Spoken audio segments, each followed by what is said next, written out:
넷째 천사가 그 대접을 해에 쏟음에 해가 권세를 받아 불로 사람들을 태우니 사람들이 크게 태움에 태워진지라. 이 재앙들을 행하는 권세를 가지신 하나님의 이름을 비방하며 또 회개하지 아니하고 주께 영광을 돌리지 아니하더라. 자, 우리가 이제 요한계시록을 쭉 살펴보는데 요한계시록이 복잡한 것 같죠. 그런데 그림을 통해서 보면 간단하게 우리가 그림 한 장으로 정리해서 기억할 수가 있습니다. 첫째로 메노라를 기억하시면 됩니다. 이 메노라는 교회를 의미한다고 그랬습니다. 우리 주님이 메노라 가운데 계신다고 그랬어요. 촛대라고 그랬는데 그 촛대가 사실은 메노라입니다. 그 다음에 2장으로 가면 우리 주님이 7 교회에 편지하라. 에서, 버두, 사빌라, 에베소 교회, 서문학 교회, 에서 버두죠.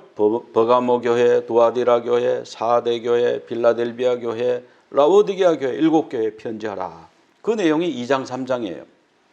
4장에서 이리 올라오너라 소리를 듣고 사도 요한이 하늘로 올라갑니다. 그러니까 거기에 하나님의 보좌가 있었어요.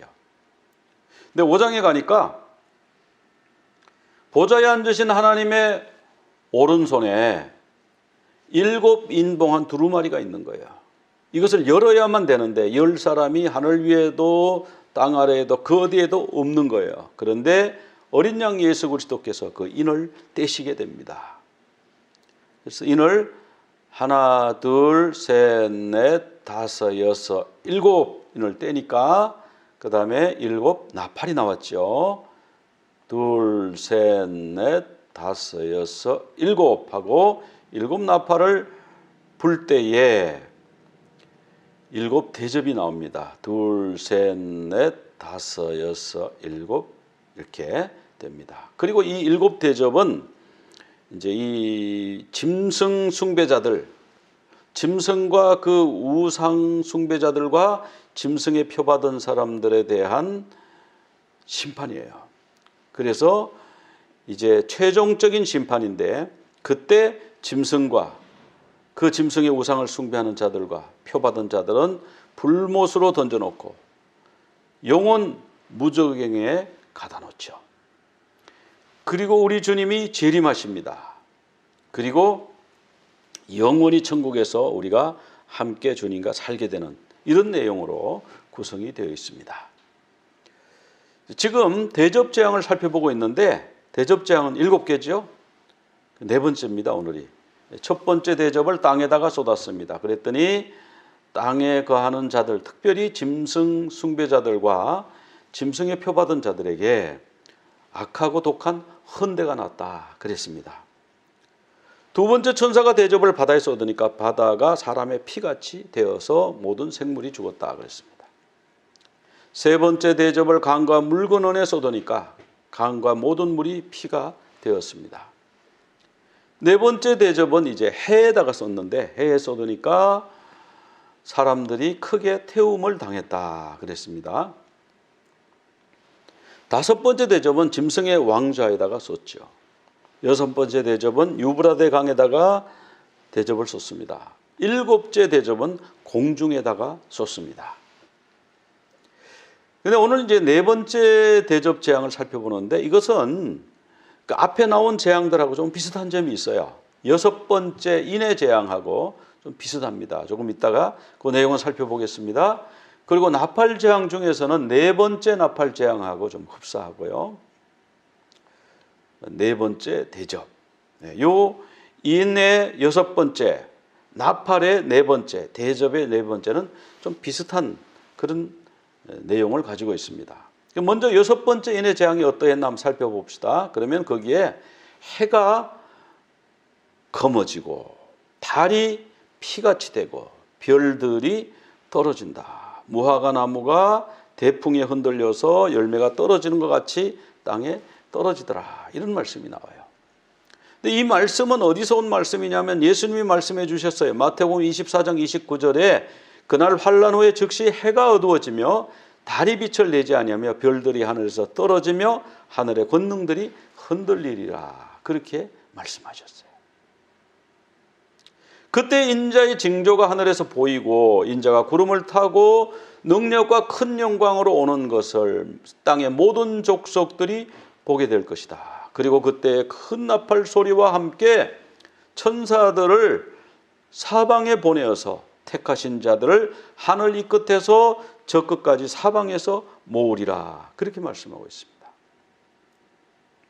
그러니까 이 해, 달, 별의 이 변화를 그냥 상징으로 해석하기는요, 너무 예수님이 구체적으로 말씀하셨어요. 또 요엘서 2장 31절에 보면은 여호와의 크고 두려운 날이 이르기 전에 해가 어두워지고 달이 핏빛같이 변한다. 그때 여호와의 이름을 부르는 자는 구원을 얻을 것이다. 그런 말씀을 했습니다. 달이 핏빛으로 변하고 해가 검어지고 하는 것은 우리가 종종 목격합니다. 해가 검게 변하는 건 뭡니까? 일식이죠, 일식. 일식인데 2017년도에 일식이 아주 대대적으로 일어났는데요. 미국 전역에서 다 보여줬어요.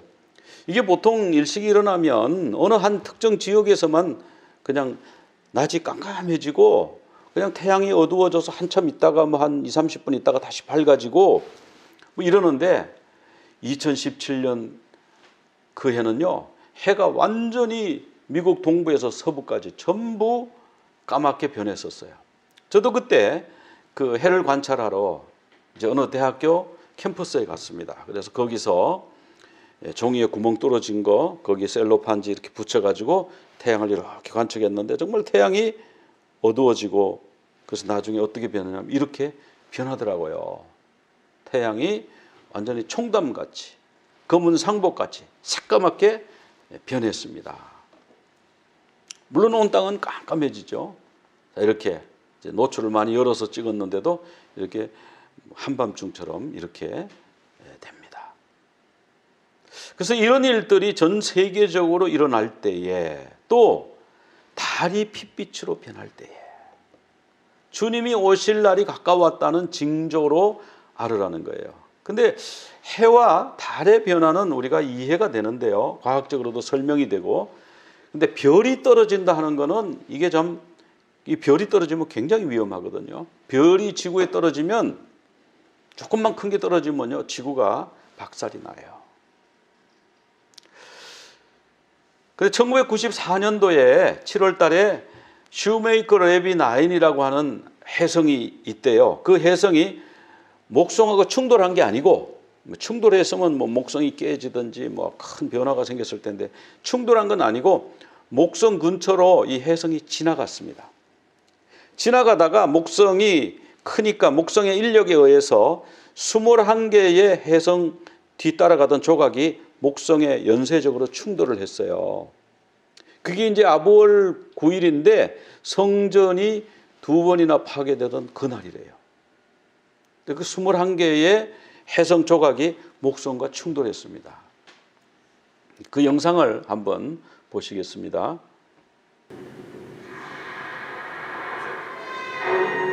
In 1994, comet Shoemaker-Levy 9 flew too close to Jupiter.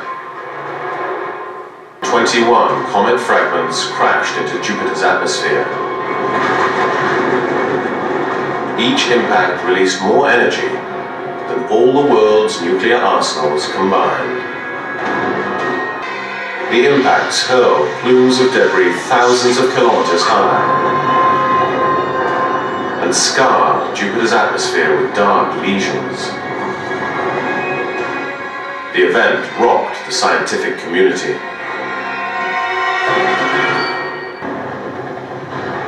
If a comet just a few kilometers across hit our planet, the result would be catastrophic. Tidal waves would devastate the land. Debris would rain from the sky. Life as we know it would end.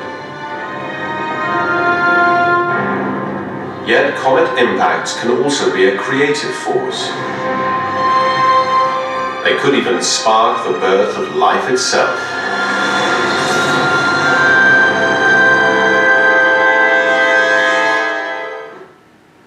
네, 이렇게 슈메이커 레비 혜성의 그 잔해죠, 잔해. 그게 그냥 21개가 떨어져서 아까 보셨듯이 그게 목성에 자국이 푹푹푹 생기는 걸 봤죠. 그 멀리서 관찰했는데도 그 정도 생겼으면 아마 어마어마하게 큰 구덩이가 파졌을 거예요. 근데 그게 만약에 지구에 떨어졌다 그러면 아마 도시 몇 개가 날아가든지 뭐 그런 아주 심각한 문제가 생길 수 있었는데 하나님의 은혜로 우리 지구에 그게 안 떨어졌어요. 근데 옛날에 지구에 그런 큰 운석이 몇 번 떨어졌던 흔적들이 있습니다. 근데 우리가 이제 하늘을 이렇게 쳐다보면은 별들이 쫙 보이잖아요. 이 별들. 근데 이 별들이요, 그 중에 몇 개는 뭐 혹성일 수도 있고 달이거나 화성이거나 목성이나 그럴 수 있지만은 상당수의 별은요, 거의 대부분의 뭐 99.9999% 별은 뭐냐면 항성이에요. 빛을 내는 태양과 같은 별인데 그 태양들이 쫙 모여가지고 있는 것이 이제 은하계라고 그러지 않습니까? 갤럭시. 그런 갤럭시가요, 이렇게 우주에 이게 하늘에 별을 찍었는데 이런 식으로 있는데 이 빛 하나하나가 전부 갤럭시인데요. 이 갤럭시가 우주에 몇 개냐면은 2조 개. 근데 2조 개는 사람이 인간이 셀 수 있는 수가 아니죠. 도저히 못 셉니다. 죽을 때까지 하나 둘 세다가 헷갈려가지고 아까 몇 번까지 셌더라. 그리고 아까 세던 거 어디 갔지? 못 세요. 근데 이거는 그냥 어림짐작으로 2조 개라고 그러는데 2조 개인지 20조 개인지 그건 아무도 몰라요. 하나님만이 아세요. 그러니까 이 은하계가 하여튼 이 과학자들 말로는 2조 개가 있어요. 그래서 이런 은하계가요. 그 은하계 안에는 이런 태양과 같은 이런 별이 있는데 이게 몇 개가 있느냐? 4조 개가 있대요. 우리가 속해 있는 이 은하계 안에도 태양이 4조 개가 있대요. 그럼 태양을 돌고 있는 이 지구, 수성, 금성 같은 이런 혹성들은 한 10개만 있다고 그래도 거기 또 위성도 돌고 있잖아요. 그러니까 10개도 적은 걸 거예요. 10개를 꼽혀줘야 됩니다. 4조 개, 40조 개의 이런 별들. 그리고 또 조그마한 이런 조각들, 소행성들이 무지무지하게 많아요. 사실은 그 소행성들까지 별이라고 그런다면 별이 어마어마하게 많아요. 그리고 이 태양은 온도가 얼마냐? 중심 온도는요 1500만 도. 인간으로서는 만들어내기 어려운 온도죠. 표면 온도가 6000도. 하여튼 상상이 안 돼요. 그리고 이 태양이요, 속도가 얼마나 빠르냐? 속도가요, 1초에 217km. 시속이요, 78만 km. 시속으로요, 1시간에 78만 km를 가는 거예요. 엄청나게 빠른 속도로 태양이 지금 어디론가 가고 있는데 그 주변을 또 지구 같은 이런 혹성이 같이 따라 돌면서 태양을 따라가고 있습니다. 지구가 이 도는 속도를 한번 여객기하고 한번 비교해 보면 여객기는요 초속 278m, 약 한 1000km, 시속 1000km, 마일로는 뭐 한 800마일까지 가더라고요. 여객기가 보니까. 권총알의 속도는 얼마냐? 초속 400m예요. 근데 권총알은 땅 쏘면 그냥 몇 초 안에 떨어지죠. 뭐 2, 3초, 길어야 4초, 5초 땅에 딱 떨어져요. 그냥 잠깐 빨랐다 그냥 떨어지는 거예요. 그런데 이 지구는요 총알 속도보다 더 빠른 거예요. 465m 초속. 1시간에 1700km, 1시간에 1000마일씩 막 달리는데 이거는 4, 5초 돌다가 딱 스탑하거나 그런 게 아니고 계속 이걸 뭐 영원이라 그래야 될까요? 우리 주님이 그만두라 할 때까지 계속해서 돌면서 자전속도가 그래요. 자전속도가 총알보다 빠르게 돕니다. 막 돌죠. 그리고 공전속도, 태양 주변을 막 가는데 이거는 자전속도하고 비교할 수 없이 빨라요. 초속 33km. 12만 km, 시속 12만 km로 태양 주변을 막 돌면서 태양을 따라서 막 가는 거예요. 이렇게 빨라요. 그런데 속도가 조금 늦어지거나 그러면 어떻게 될까요? 여기서 한 10km만 늦어지면 태양하고 거리가 점점 멀어지면서 완전히 얼음덩어리가 되겠죠. 초속 10km만 더 빨리 돌면 어떻게 될까요? 그냥 태양에 빨려 들어가서 1500만 도의 태양, 6000도 표면 온도 거기에 녹아서 지구는 사라져 버리겠죠. 태양이 멀리서 보니까 뭐 조그만하던데 지구가 어떻게 사라지겠어요? 여러분, 태양이요, 이따가 살펴보겠지만 태양이 이 태양계 전체의 질량의 99.9%를 차지하고 있어요. 나머지는 먼지 정도, 구슬 정도 그 뱅글뱅글 돌고 있는 거예요. 태양을 막 이만하다 그러면 구슬 같은 게 뱅글뱅글 돌고 있는 거예요. 그러니까 그냥 빨아당기면 그 안으로 들어가 버리고 거기서 타버리는 거예요. 그렇게 거대해요. 이게 사람이 만든 게 아닙니다. 저절로 생긴 게 아닙니다. 하나님이 만들었어요. 근데 하나님은 어마어마하게 능력 있고 어마어마하게 광대한 분이세요. 이런 걸 보면. 그래서 이게 태양에 그 차지하는 그 질량 무게가요, 99.86%, 뒤에 반올림 해가지고 99.9%. 나머지 0.1% 가지고 수금지, 화목도, 천해명 나눠 갖는 거예요. 그중에 목성이 제일 크고요. 목성이 지구의 319배 더 큽니다. 300배 더 큰 별이 목성이에요. 그리고 토성도 커요. 지구는 여기에 나타낼 수가 없어요. 너무 작아서. 그럼 태양을 빼고, 태양이 너무 크기, 압도적으로 크기 때문에 태양을 빼고 이제 크기를 비교해 보니까 그 전체 크기의 71%는 목성이 가져가요. 21%는 토성이 가져가요.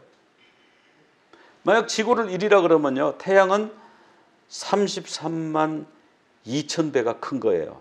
지구보다 33만 배가 더 큰 겁니다. 목성은 지구보다가 319배가 더 크고요.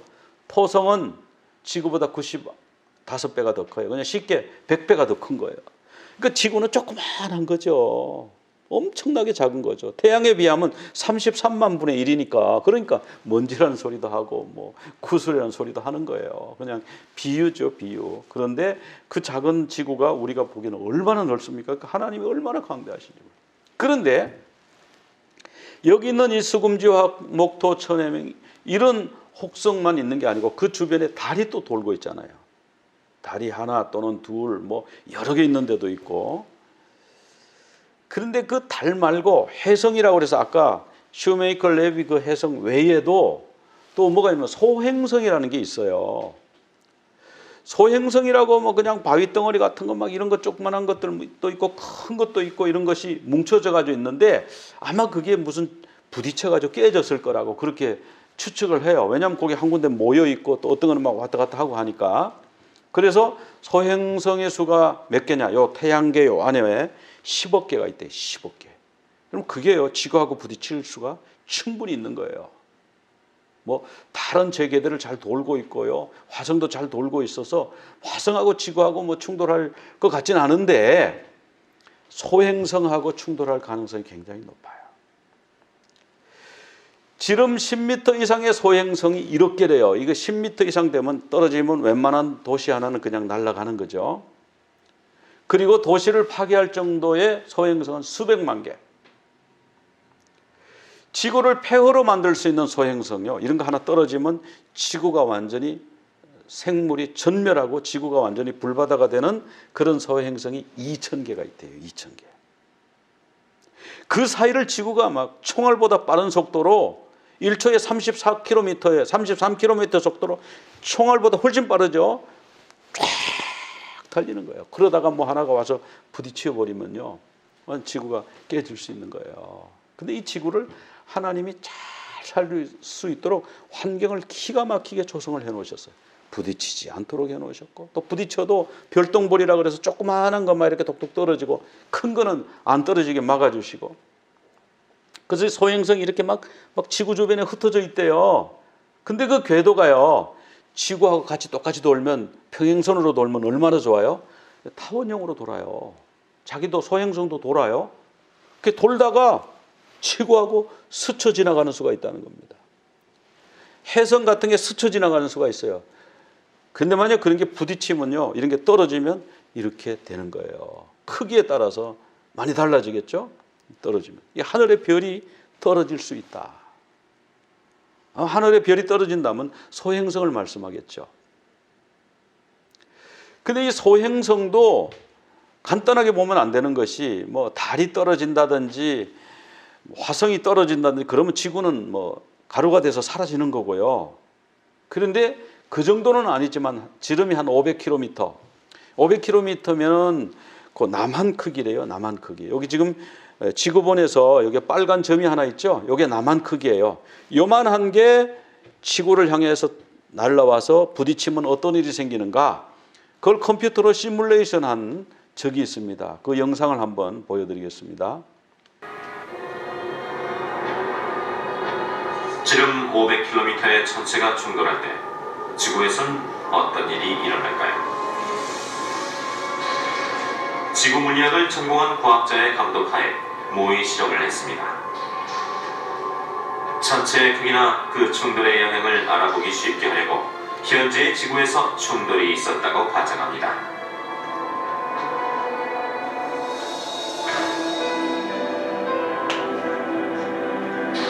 지름이 500km라면 남한을 뒤덮을 만한 크기입니다.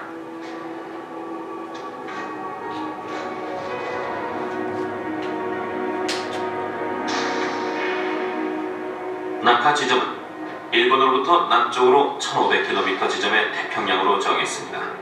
천체의 속도는 시속 72,000km. 하지만 천체가 워낙 거대하기 때문에 으스스할 정도로 느려 보이는군요.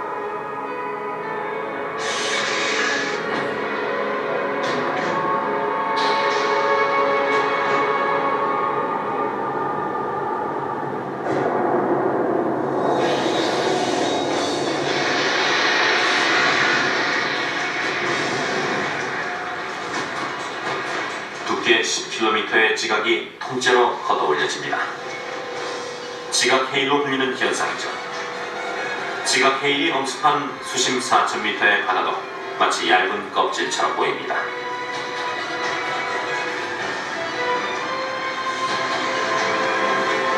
크기가 1km나 되는 거대한 파편들이 솟구쳐 오릅니다.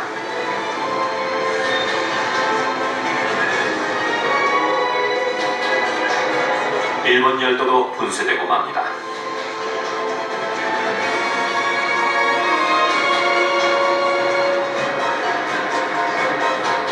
수천 킬로미터 높이로 날아간 파편들은 대기권을 돌파해서 우주 공간까지 도달한 후 그야말로 가공할 만한 존재죠. 천체 충돌 직후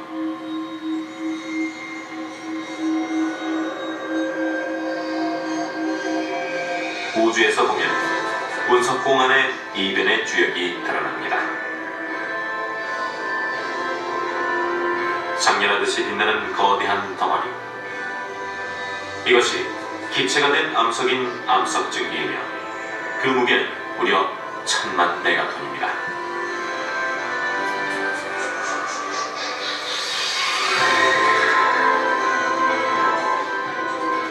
돔 모양으로 부풀어 오른 후 밀어 올려지듯이 순식간에 모든 방향으로 퍼져나갑니다.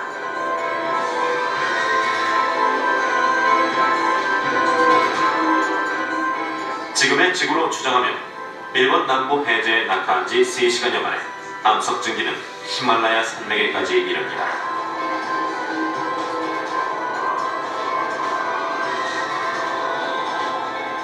온도 4000도의 열이 초속 300m로 밀려옵니다.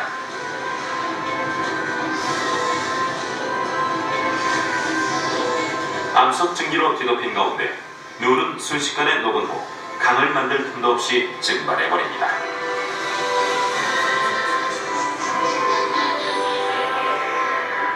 암석증기는 충돌 지점의 반대편에 해당하는 아마존에도 도달합니다.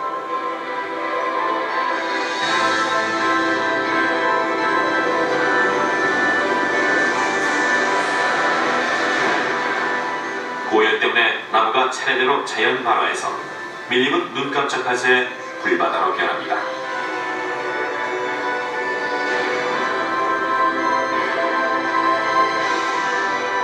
충돌한 지 하루 만에 지구는 마침내 장렬하는 암석증기에 갇혀버립니다.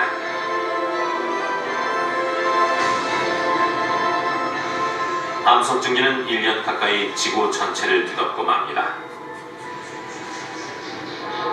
순식간에 수많은 태양이 나타난 것과 마찬가지죠.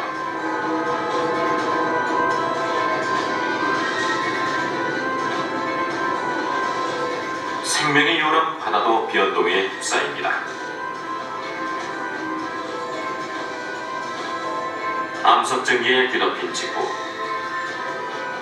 해수면은 거품이 격렬하게 일니다.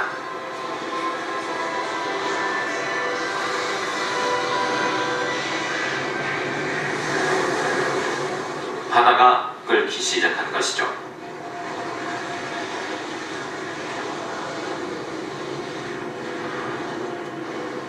극심한 증발에 의해 해수면은 1분에 5cm라는 맹렬한 속도로 줄어듭니다.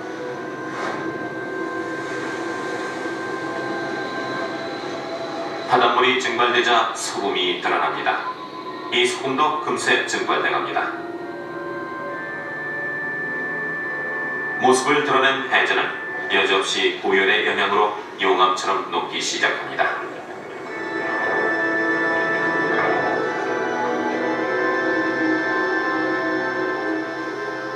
충돌로부터 약 한 달 후,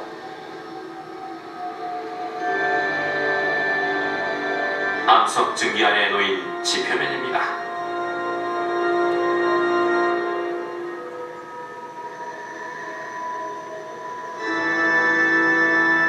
평균 수심 4,000m의 바다가 흔적도 없이 사라졌군요. 지름 500km인 천체와의 충돌, 이는 생물을 모조리 멸종시키는 무시무시한 일입니다.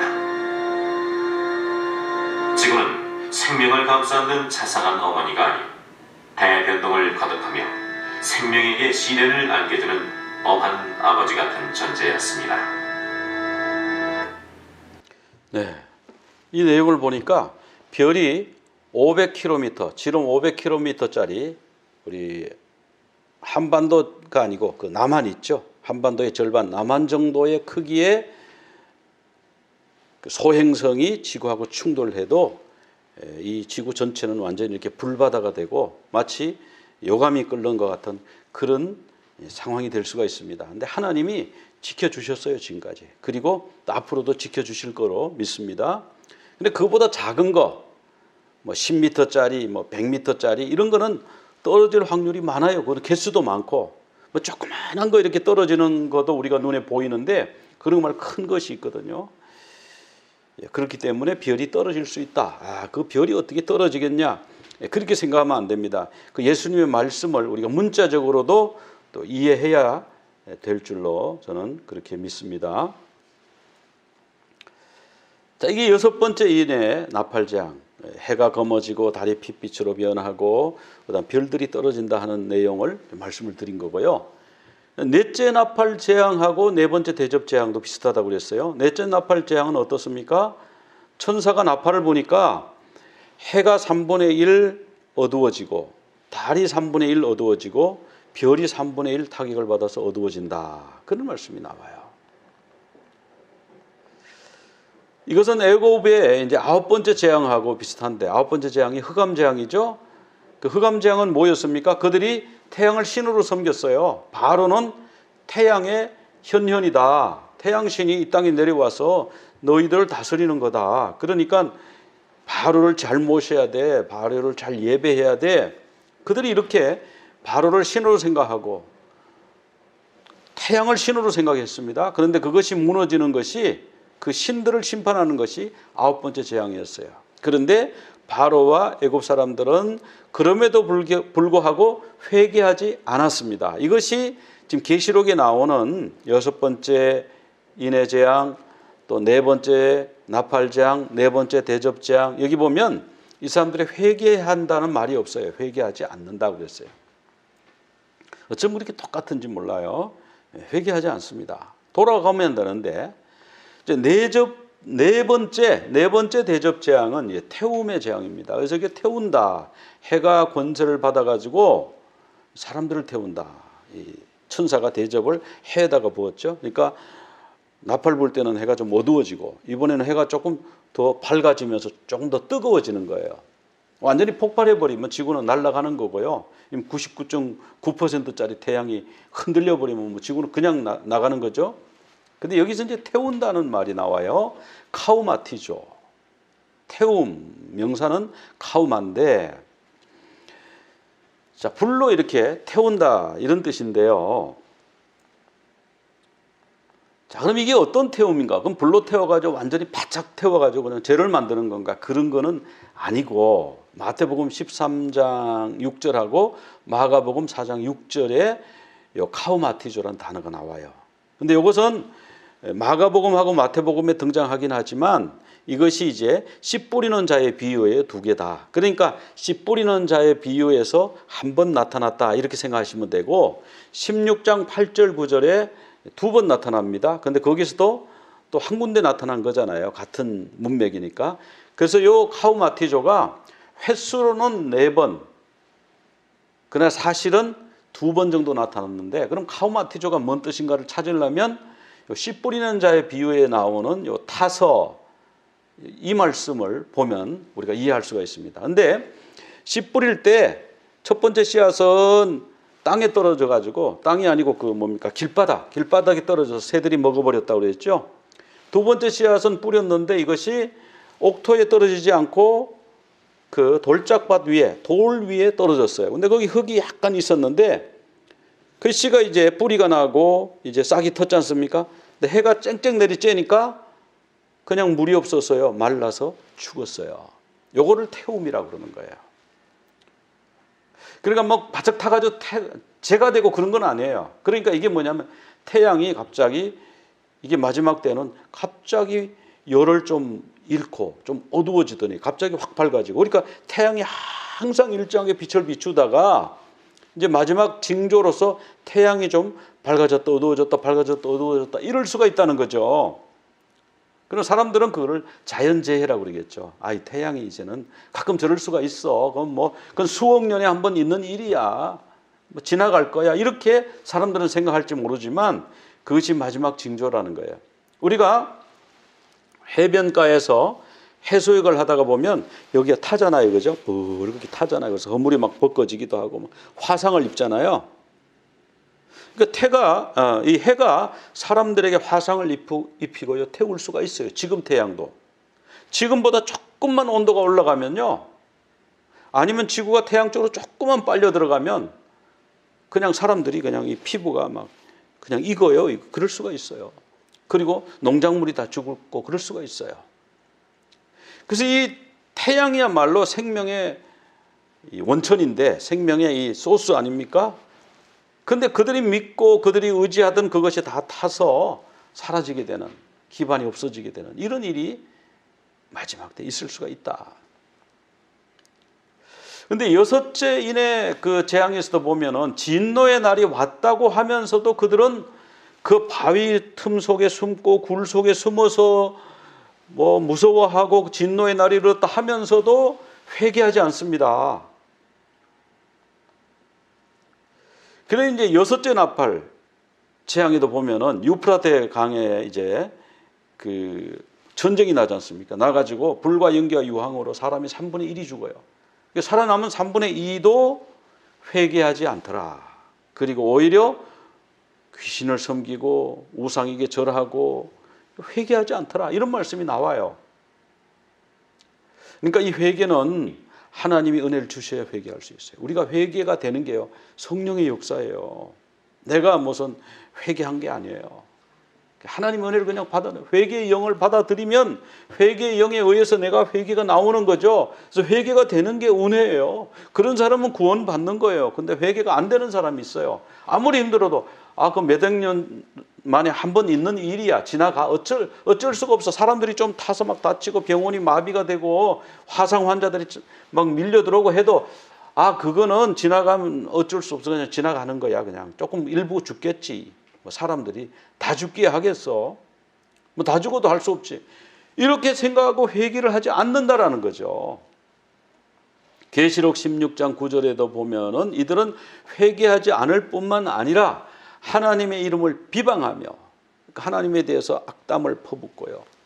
그리고 회개하지 않고 주님께 영광도 돌리지 않더라.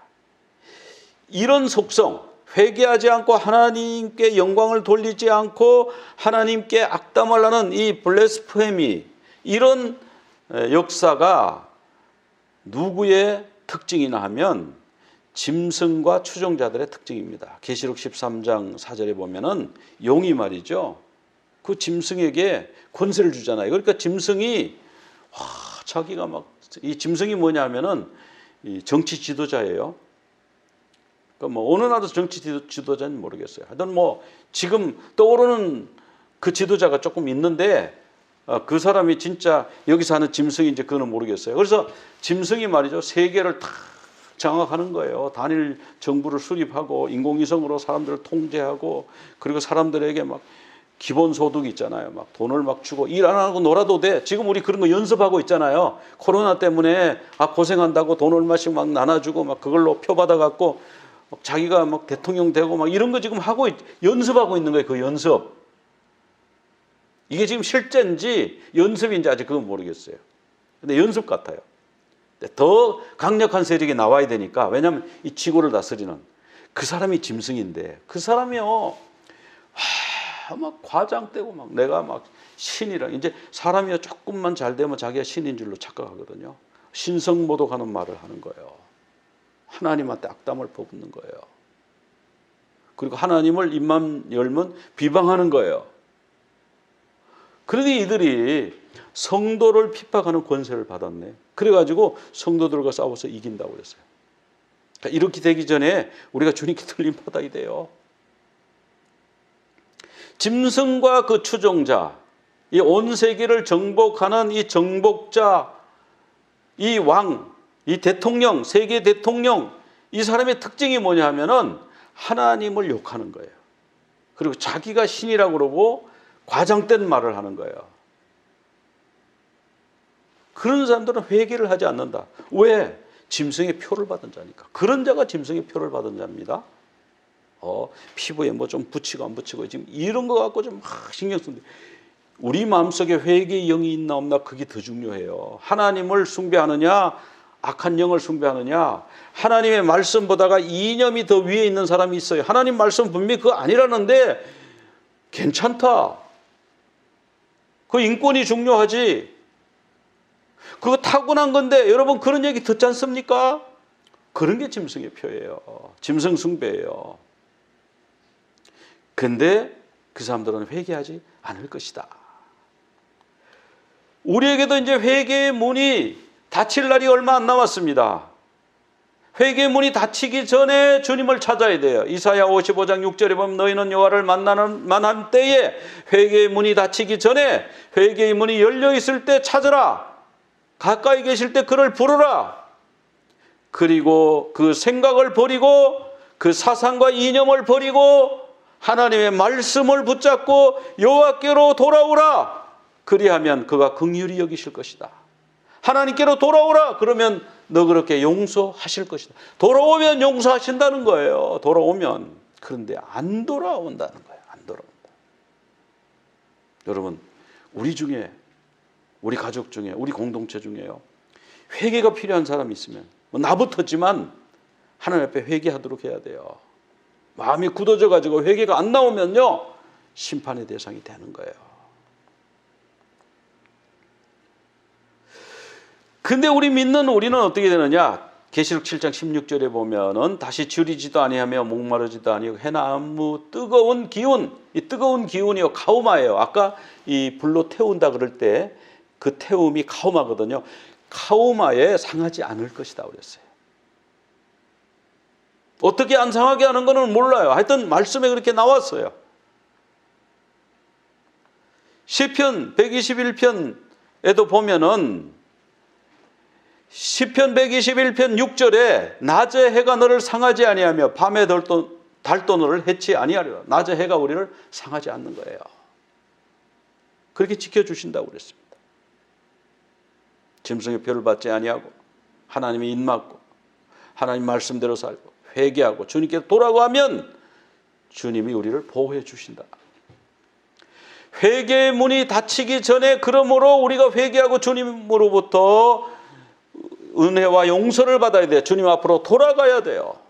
두 팔 벌리고 이리 오라 그럴 때 얼른 가야 돼요. 회개하고 주님께로 가시는 여러분 되시기 바랍니다. 누구의 표를 받을 것인가?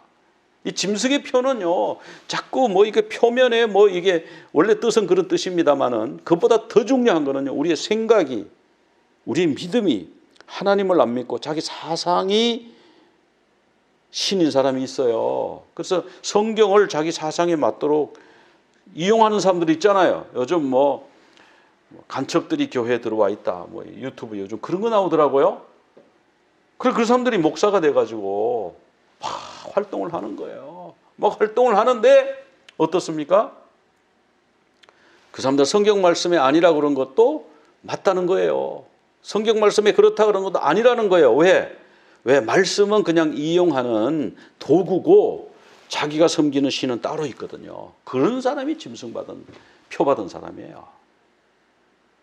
우리는 어떤 경우라도 하나님의 말씀이 더 우선입니다. 더 위에 있습니다. 하나님의 말씀 중심으로 살아갑니다. 그런 사람은 하나님의 입맞은 사람이에요. 그거 보면 알 수가 있어요. 그게 눈에 보이지 않을 거 아닙니까? 짐승의 편지, 사람의 편지, 뭐 하나님의 편지. 그래서 우리는 이 시대가 지금 그런 시대가 왔구나.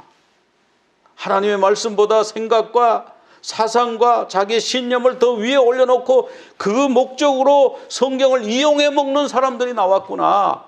이제 회개의 문이 닫힐 날이 얼마 안 남았구나. 그때 우리가 시대를 깨닫고요, 분별하고 주님의 오심을 준비하는 그런 신부들이 다 되시기를 간절히 축원합니다. 기도드리겠습니다. 하나님 아버지, 오늘 말씀을 통해서 해가 뜨거워져서 사람들을 태우고 작물들을 태울 때에, 그러나 악한 영을 받은 사람, 짐승 숭배받은 자들은 하나님을 믿고 회개하고 돌아가기는커녕 오히려 하나님께 저주를 퍼붓고 악담을 퍼붓는다고 하는 말씀을 보았습니다. 주님, 저희들은 회개의 문이 열렸을 때 주님께 나오게 하여 주시옵소서. 주님 앞으로 나아갑니다. 주님, 저희들을 너그러이 용서하시고 받아 주시옵소서. 우리 중에는 한 사람도 짐승의 표 받는 자가 없게 하시고 모두 하나님의 입맞은 자 되어서 하나님께서 우리를 보호하시는 낮의 해가 너를 상치 못하게 하리라, 가오마가 너를 상치 못하게 하리라, 그 하신 약속의 말씀대로 보호함 받고 영원한 천국에서 주님과 함께 영혼을 누리는 귀한 우리 모두가 되도록 주님 도와 주시옵소서. 예수 그리스도 이름으로 기도드리옵나이다. 아멘. יברכך אדוני וישמרך, יאר אדוני פניו אליך והוניקה, יישא אדוני פניו אליך ויעשה לך שלום, ויעשה לך שלום.